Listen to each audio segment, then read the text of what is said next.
Good morning. I'm the Reverend Rachael Hayes, minister of the Unitarian Universalist Society of Amherst. Welcome to you, old friends and new, young and old, through the grace of digital connections. You are an essential part of our celebration today. Whether today is your first or your 1000th Sunday in our midst, we are stronger because you are with us. We are one people of many beliefs, many origins, sexualities, and genders. We are all growing, all learning, all loved. Just as you are welcome here. Today, we are holding 2 years of pandemic.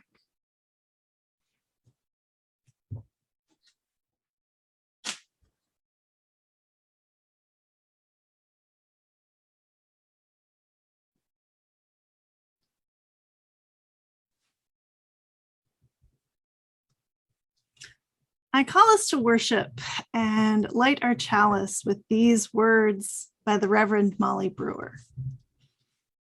My beloved people, I cannot pretend, and so I will not tell you that everything is okay right now. But there is no reason to be angry, that you must be optimistic or at peace. I cannot pretend these things, and so I won't tell them to you. But now our chalice is lit. And so all I ask in this moment is that we remember the words of Rebecca Parker. There is a love. There is a love holding us. There is a love holding all. By the light of our chalice, let us rest in this love.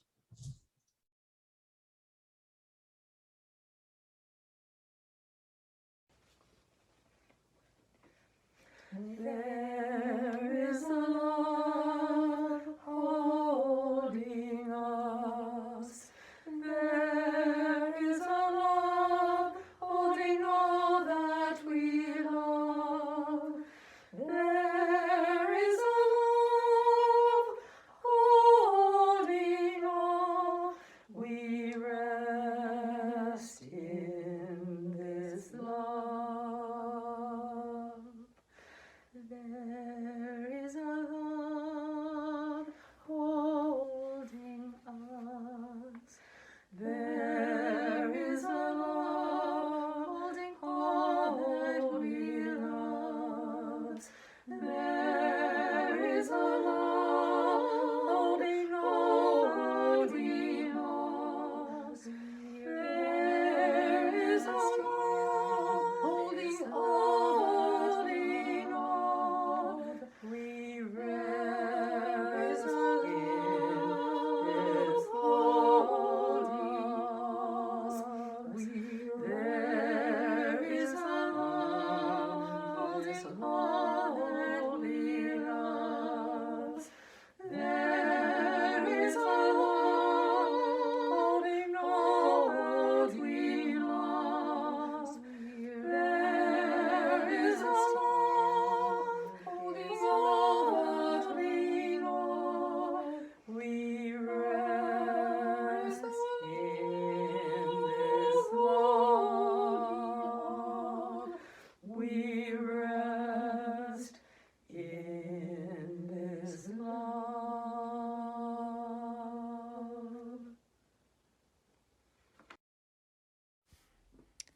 Earth works, thick brown mud, clinging, pulling, a body down. Hear wounded earth cry, bequeath to me the hoe, the hope, ancestral rights to turn the ground over, to shovel and sift, until history, rewritten, resurrected, returns to its rightful owners, a past to claim, yet another stone lifted to throw against the enemy, making way for new endings, random seeds, spreading over the hillside, wild roses, come by fierce wind and hard rain, unleashed furies, here in this untouched wood, a dirge, a lamentation for earth to live again, earth that is all at once a grave, a resting place, a bed of new beginnings, avalanche of splendor. Who or what have you lost in the last 2 years? I can no longer sing with my beloved Leverett chorus. Our music and contra dance lives pretty much ended when COVID began, and we hardly saw our families at all. I lost my partner, boyfriend, Samuel Armstrong, to COVID-19. Live concerts and plays. Handshakes and eye contact. I lost 2 friends during the last 2 years, Nadine and Mary Jo, very dear friend, about a month ago. I missed singing, playing, performing, being with the choir. I lost the one person in my life that I thought I could never live without, my best friend and wife for more than 50 years. I've lost 2 fathers, my father-in-law Ernest and my Swedish host Papa, Rune. My life in California and relationships of 20 years.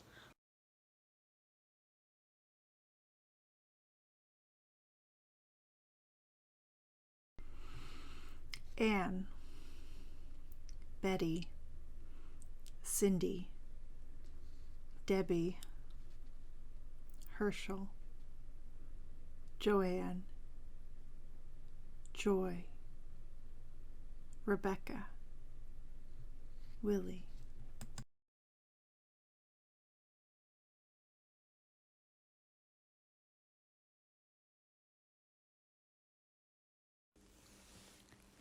Beloved is Where We Begin by Jan Richardson. If you would enter into the wilderness, do not begin without a blessing. Do not leave without hearing who you are. Beloved, named by the one who has traveled this path before you. Do not go without letting it echo in your ears. And if you find it is hard to let it into your heart, do not despair. That is what this journey is for. I cannot promise this blessing will free you from danger, from fear, from hunger or thirst, from the scorching of sun or the fall of the night. But I can tell you that on this path there will be help. I can tell you that on this way there will be rest. I can tell you that you will know the strange graces that come to our aid only on a road such as this, that fly to meet us bearing comfort and strength, that come alongside us for no other cause than to lean themselves toward our ear, and with their curious insistence, whisper our name. Beloved, beloved, beloved. What unexpected gifts have come to you in this time? I have a new singing buddy. And my unexpected joy is all the hiking I've done with my family and my dog. A new life in Amherst and seeing my family almost every day. I learned to accept and enjoy a simpler lifestyle, less hectic, more time to reflect on what's important in life, and a lot of walks with my dog. I was allowed to be with Sam in the hospital while he was dying. More time with my husband and kitties. 2 years of imagining, playing, and doing the impossible. Our 2-year-old granddaughter suggested at one point last year that we play hide and seek with a video phone call, and that works absolutely beautifully. It's a total hoot. We're still doing it. I found Unitarian Universalist Society of Amherst. Don't Hesitate by Mary Oliver. If you suddenly and unexpectedly feel joy, don't hesitate. Give in to it. There are plenty of lives and whole towns destroyed or about to be. We are not wise and not very often kind, and much can never be redeemed. Still, life has some possibility left. Perhaps this is its way of fighting back, that sometimes something happens better than all the riches or power in the world. It could be anything, but very likely you notice it in the instant when love begins. Anyway, that's often the case. Anyway, whatever it is, don't be afraid of its plenty. Joy is not made to be a crumb.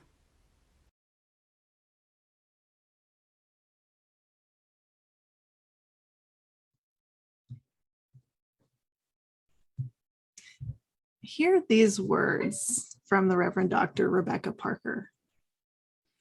Even when our hearts are broken by our own failure or the failure of others cutting into our lives, even when we have done all we can and life is still broken, there is a universal love that has never broken faith with us and never will.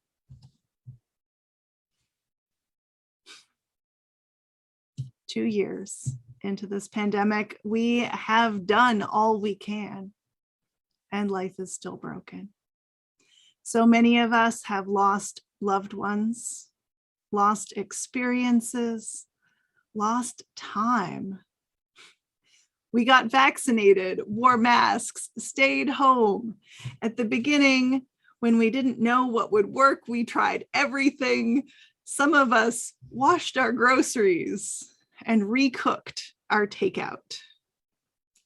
Even when a number larger than the population of New York City has died, I have faith that an uncountable number of lives were saved by our commitment to stay home as much as we could.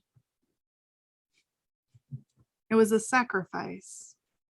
It came at a cost. It came at the cost of the social networks that sustain our lives. Look at the parents of young children. Suddenly, their children's whole world, caregiver, breadwinner, teacher, playmate, entertainer, everything. Look at children disconnected from their friends, classmates, teachers, and the non-familial adults who make up their world. Look at elders disconnected from life-sustaining social networks.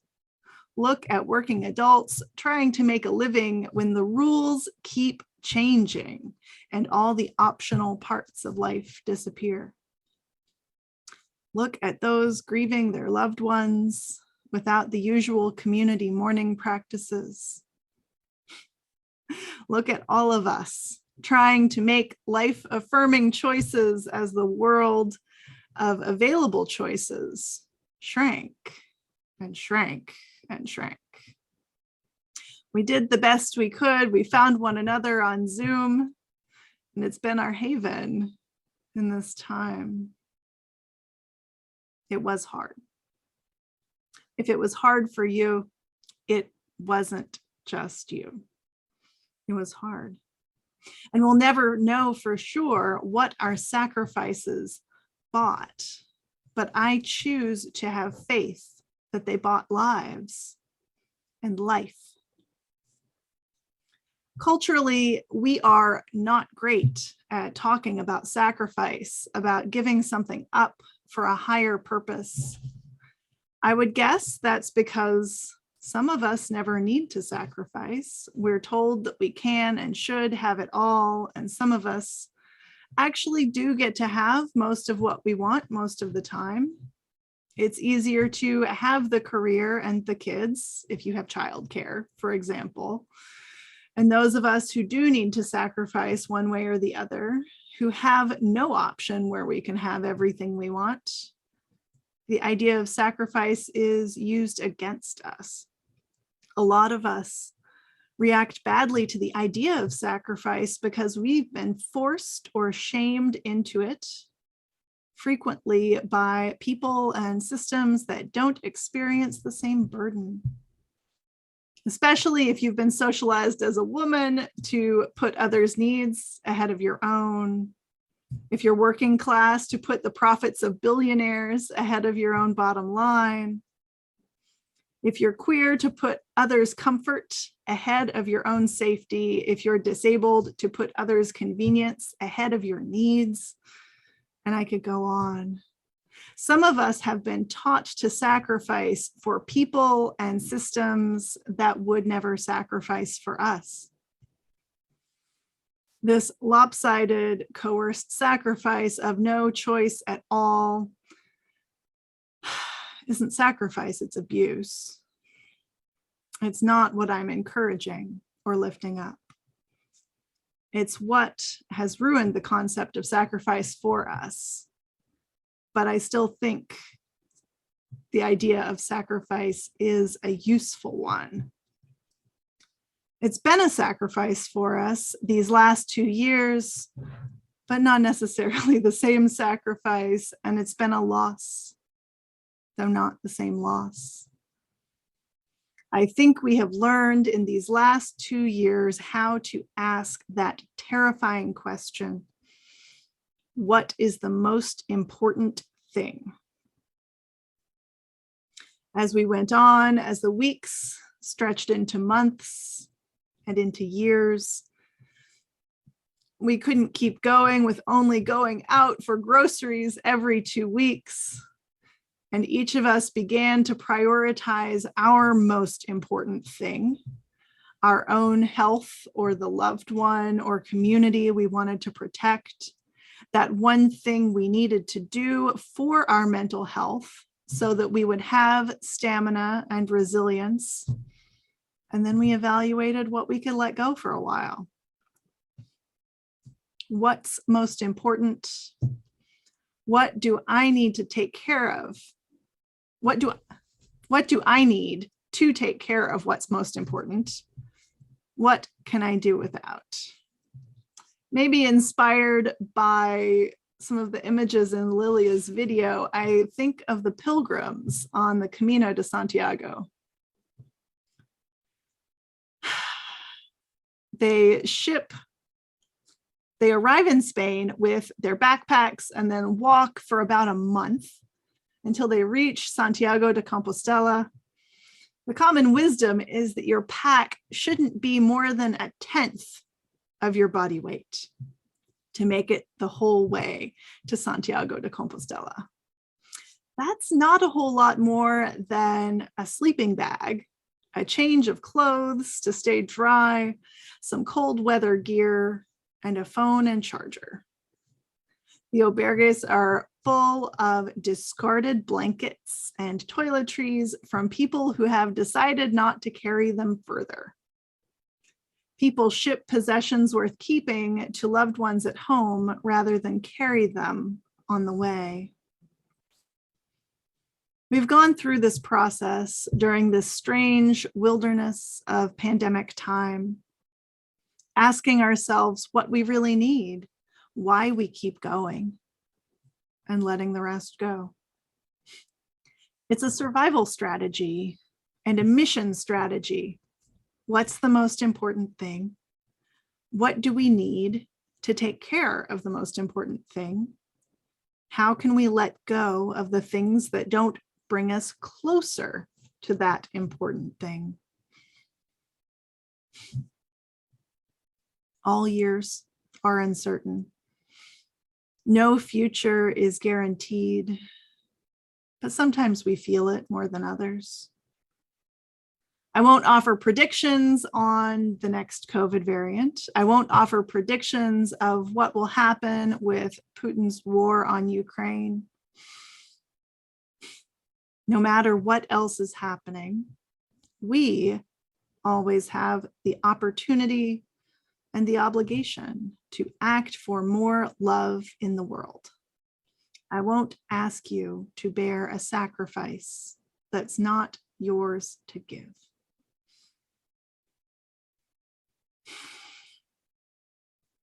As Rebecca Parker says, there is a universal love that has never broken faith with us and never will.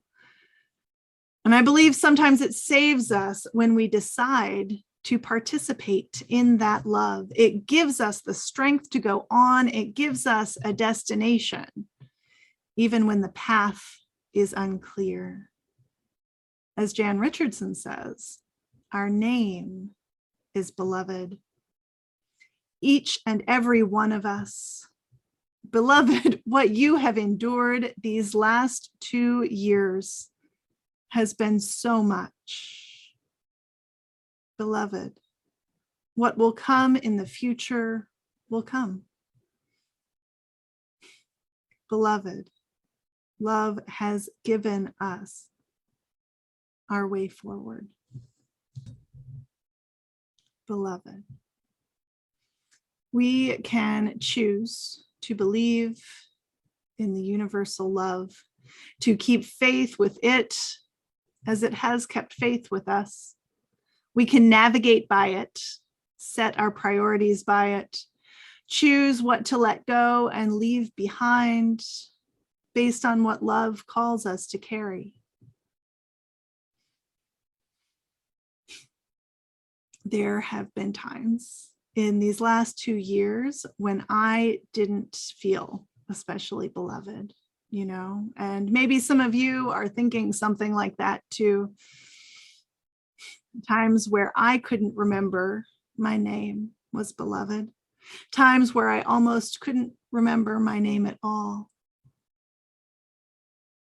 Times where I took care of myself by collapsing down to my most essential and automatic way of being for my own survival, to stay connected to just one most important thing. If that sounds familiar to you, I invite you to take a breath with me.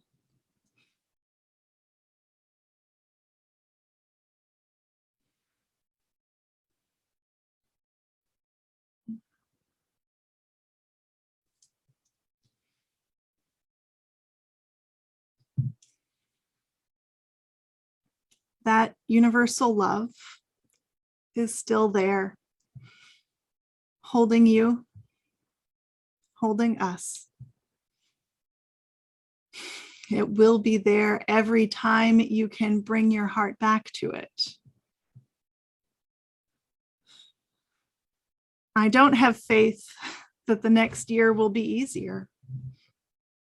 I do have faith that love won't give up on us.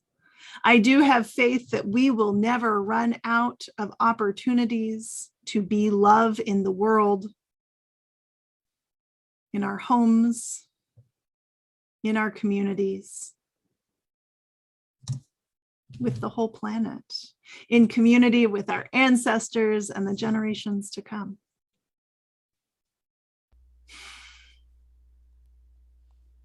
May we find the joy, the love, the peace, and the connection to carry us through the moments of our lives.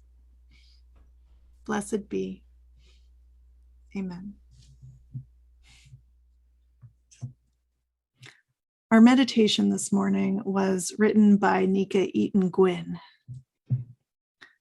Spirit of life, Spirit of love, God of many names and no names, come unto us, for we know not what to do about the invasion of Ukraine and the many heartbreaking wars around this world. We know not what to do for all those who are suffering. Sing in our hearts all the stirrings of compassion. Compassion for the oppressed, for those who are scared and hurting. Compassion for those who are sick and in pain. Blow in the wind, rise in the seas. May we listen to the stirrings of our earth and together protect our beautiful planet that holds and nourishes us. Move in our hands so we may give life the shape of justice, that all may experience equity, freedom, and dignity. And to one another. Roots hold us close so we may feel a connection to this earth and to one another, interconnected in all. Wings set us free so we may soar with inspiration, creativity, and vision.